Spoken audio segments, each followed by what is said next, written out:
welcome to my YouTube channel, that is Easy Learning with Munish Kumar. In previous lecture, we discuss about solar cell. पिछले lecture में हमने जो है solar cell के बारे में पढ़ा था, तो आज हम एक नया टॉपिक जो है उठाने जा रहे हैं, इसको ट्रांजिस्टर बोला जाता है। बेसिकली ट्रांजिस्टर आपने नाम सुना होगा, इलेक्ट्रॉनिक डिवाइसेस में ट्रांजिस्टर लगा होता है, वही मेन होता है सप्लाई के लिए। तो आइए जानते हैं ट्रांजिस्टर होता क्या है। बेसिकली देखिए, ट्रांजिस्टर की अगर आप बात करते हैं ना, तो when in between two thick semiconductor a thin semiconductor is fused, then the arrangement is formed is known as transistor. It is also called as the bijunction device. मतलब कि जब कोई दो थिक सेमीकंडक्टर के बीच में एक थिन सेमीकंडक्टर को place किया जाता है, उनको फ्यूज किया जाता है, तो उसको आप ट्रांजिस्टर बोलते हैं। जैसे फॉर एग्जांपल, ये मैंने एक ब्लॉक डायग्राम लिया, जैसे ये इस तरह से मैंने क्या कर दिए, जैसे मान लीजिए मैंने यहाँ पी टाइप ले लिया, यहाँ एन टाइप ले लिया, और ये मैंने पी टाइप। अब देखिए, दो पी टाइप सेमीकंडक्टर के बीच में एन टाइप जो है थिन है, तो ये देखो थिक है ना, इनकी लाइनिंग्स जो है थिक है, इनकी ब्रेड्थ वगैरह थिक बताई गई है, तो मतलब दो पी। अब देखो एन भी हो सकता है, पी भी हो सकता है, तो उसको ट्रांजिस्टर बोलते हैं।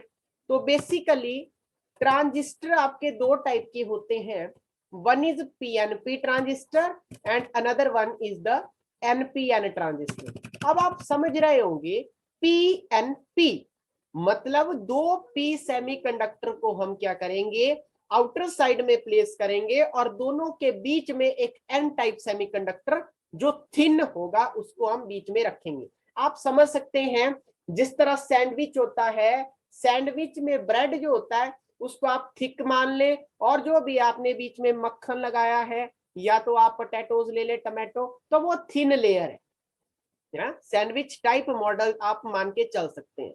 तो पीएनपी ट्रांजिस्टर ऐसा ट्रांजिस्टर होता है जिसमें दो, देखो मैंने डायग्राम बनाई भी हुई है, देखिए बेसिकली ब्लॉक डायग्राम आप देख सकते हैं, इस तरह से डायग्राम होती है। ये पी है, ये भी पी है, इन दो पी के बीच में एक एन जिसको हम थिन बोलते हैं, थिन ट्रांजिस्टर बोलते हैं। अब इन तीन रीजन को अलग अलग नाम दिए जाते हैं। इसको ई से एमिटर कहा जाता है, ठीक है, बी से बेस कहा जाता है, सी से कलेक्टर कहा जाता है, ठीक है ना। ये आपका अमीटर रीजन है, ये एमिटर रीजन है, ये बेस रीजन है, और ये आपका कलेक्टर रीजन है, ठीक है ना। तो ये आपका पीएनपी ट्रांजिस्टर होता है। जब दो पी के बीच में एक एन को आप फ्यूज करते हैं तो उसको पीएनपी ट्रांजिस्टर कहा जाता है। अब देखिए, सिंबल कुछ इस तरह से होता है। बेसिकली इसको हम इस तरह से लगा देते हैं, देखो पी एन और पी, ठीक है ना, और इस तरफ एमिटर, इस तरफ बेस, और इस तरफ कलेक्टर। अब आप सोचेंगे कि यार ये एरो किस एंगल से बताया गया है, ये एरो ही तो पहचान है, पीएनपी और एनपीएन की ये एरो ही तो पहचान है। आपको पता है कि जो इलेक्ट्रॉन होते हैं, देखो बेसिकली इलेक्ट्रॉन क्या होंगे, N2P जाएंगे, जिस तरफ इलेक्ट्रॉन होंगे तो उसके अपोजिट साइड करंट फ्लो करेगी। अगर N से P की तरफ इलेक्ट्रॉन जाएंगे तो P से N की तरफ तो आपकी करंट ही जाएगी। तो ये एरो करंट की डायरेक्शन को बता रहा है।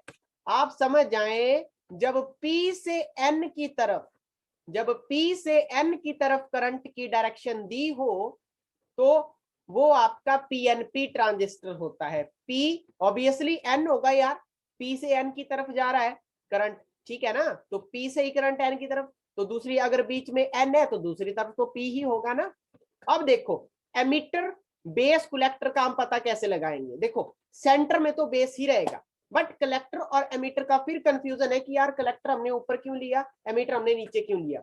बेसिकली बात ये होती है, जो एमिटर है आपका, एमिटर आप उसी तरफ रखेंगे जिस तरफ से करंट का एरो लगा हुआ है, ठीक है ना। तो देखो बेसिकली अगर, अब सोचने की बात है कि ये एमिटर और कलेक्टर का फंडा क्या है। एमिटर का मतलब होता है जो इलेक्ट्रॉन और होल्स को क्या करे, एमिट करे, ठीक है ना। इलेक्ट्रॉन और होल्स को एमिट करेगा तो लाइट एमिट होगी, होल्स उनके कारण करंट उत्पन्न होगा बेसिकली। ठीक है, ये है आपका सिंपली पीएनपी ट्रांजिस्टर। अगर आप एनपीएन की बात करें तो एनपीएन में सिंपली बात होती है कि अब देखो एनपीएन मतलब दो एन टाइप सेमीकंडक्टर के बीच में भी पी थिन टाइप हम जो है फ्यूज करेंगे। देखो पी हमने बीच में लिया है ना, उल्टा हो जाएगा, बाकी एमिटर बेस कलेक्टर तो वही रहेंगे। ठीक है ना। अब इसका डायग्राम कुछ अलग होगा, थोड़ा सा इसका डायग्राम कुछ अलग है। तो देखो अब देखो यहां पर आपको पता है कि इलेक्ट्रॉन एन से पी की तरफ मूव करेंगे, तो इसमें करंट क्या होगी, अपोजिट होगी ना। तो इसमें करंट आपकी पी से एन की तरफ जाएगी, मतलब सेंटर से आपकी इलेक्ट्रॉन उसकी तरफ जाएंगे। जैसे हमने इस साइड के दिया ना नीचे वाला, तो बेसिकली यहां से जब ये इलेक्ट्रॉन इस तरफ जंप करेगा तो करंट उसकी अपोजिट डायरेक्शन में फ्लो करेगी पी टू एन। तो वही देखो, जैसे मान लीजिए ये एन रीजन था, इलेक्ट्रॉन एमिटर हमने इसको रखा क्योंकि एमिटर से ही इलेक्ट्रॉन होल्स एमिट होने वाले हैं। तो यहाँ एन से पी की तरफ होल गया, सॉरी इलेक्ट्रॉन जंप किया, तो पी से क्या होगा, करंट फ्लो करेगी ना इस डायरेक्शन में, करंट तो पी टू एन ही रहती है। तो ये आपका क्या होगा, अगर आप सोच लीजिए कि करंट इस तरफ आ रही है तो मतलब आएगी तो पी से, तो आप बीच को मान सकते हैं पी, तो साइड में तो एन और एन ही होगा ना, तो एन पी एन ट्रांजिस्टर बनाया जाएगा। बाकी एमिटर आप उसी साइड को लेंगे जिस तरफ करंट आ रही है या जा रही है, मतलब करंट की डायरेक्शन जिस तरफ है वो आपका एमिटर रीजन होगा। कलेक्टर का काम होता है कलेक्ट करना, बेस तो आपका सेंटर। अब आप सोचेंगे कि हम इसको याद रख दें कि जब एरो ऊपर की तरफ हो तो वो पीएनपी, और जब एरो नीचे की तरफ हो तो वो एनपीएन हो गया। बट ये तरीका गलत हो जाएगा। अब देखो अगर हम इसी डायग्राम को कुछ इस तरह से बना दें, ये इस तरह से अगर हम इस डायग्राम को बना दें तो फिर फंडा थोड़ा अलग हो जाएगा। देखो ये देखिए, अब यही एरो आपकी नीचे की तरफ आ गई, तो आपने सिंपली बात याद रखनी है, ये P है, ये N है, ये P है। तो आपने इसी तरीके को याद करना है कि करंट हमेशा P टू N जाएगी। ठीक है, तो आप पता लगा सकते हैं यार ये तो PNP ट्रांजिस्टर है। ठीक है, उसी तरह अगर हम इस डायग्राम को बनाए तो यहाँ तो करंट ऊपर की तरफ आ जाएगी। ठीक है ना, करंट तो यहाँ पर आपकी बेसिकली ऊपर की तरफ एरो हो जाएगा। तो आप देख लें यहाँ P है तो साइड में N और N ही होगा, तो ये NPN ट्रांजिस्टर है बेसिकली। तो आपने इस तरह से याद रखना है इस बात को। ठीक है ना, तो आप अब देखो बेसिकली जो ट्रांजिस्टर है मैंने आपको तीन रीजन ट्रांजिस्टर के बताए, एक होता है एमिटर, एक होता है बेस रीजन और एक होता है कलेक्टर रीजन। अब देखो सबसे पहले एमिटर की अगर हम बात करें, ठीक है ना, एमिटर कलेक्टर और बेस रीजन। ठीक है, अगर आप एमिटर की बात करते हैं, ठीक है, तो एमिटर बेसिकली आपका वो रीजन, एमिटर का मतलब ये कोई चीज एमिट करना, तो वो रीजन जो क्या करे, एमिट करे लाइट। जैसे लाइट तो एमिट होगी नहीं, यहाँ पर तो इलेक्ट्रॉन और होल्स एमिट होंगे। ठीक है, ऐसा रीजन जहां से होल्स और एमिटर इलेक्ट्रॉन आपके एमिट हो, क्योंकि जब आपका एनपीएन ट्रांजिस्टर होगा तो पी बीच में देखो, तब एन साइड में होगा तो क्या होंगे, इलेक्ट्रॉन ट्रांसफर होंगे, इलेक्ट्रॉन एमिट होंगे। जब आपका पीएनपी ट्रांजिस्टर होगा तो क्या होगा, बेसिकली इलेक्ट्रॉन एमिटर रीजन से होल ट्रांसमिट होंगे, एमिट होंगे ना। तो ये तो चीजें नॉर्मल है। अब देखो इसका साइज जो है मॉडरेट होता है, इसका साइज बेसिकली मॉडरेट होता है। कैसे, देखो ये आप देख रहे होंगे कि ये जो बीच का बेस रीजन है ये मैंने बड़ा थिन बनाया हुआ है, और एमिटर थोड़ा मॉडरेट साइज का है, मतलब कि बेस से बड़ा बट कलेक्टर से छोटा। कलेक्टर देखो ना बड़ा है, कलेक्टर रीजन बड़ा होता है, बेस रीजन छोटा होता है, और एमिटर रीजन थोड़ा ना ज्यादा बड़ा ना ज्यादा छोटा, मतलब मॉडरेट होता है, दोनों के बीच में इसका साइज लाई करता है। और एमिटर को हैविली डोप किया जाता है। देखो एमिटर को हैविली डोप करने का मतलब क्या है, एमिटर को हमने हैविली डोप इसलिए किया क्योंकि उसका काम है एमिट करना इलेक्ट्रॉन होल्स। इलेक्ट्रॉन और होल्स एमिट कब ज्यादा होंगे, जब आप उसके अंदर डोपिंग ज्यादा करवाएंगे, इंप्योरिटीज ज्यादा करवाएंगे, ठीक है ना।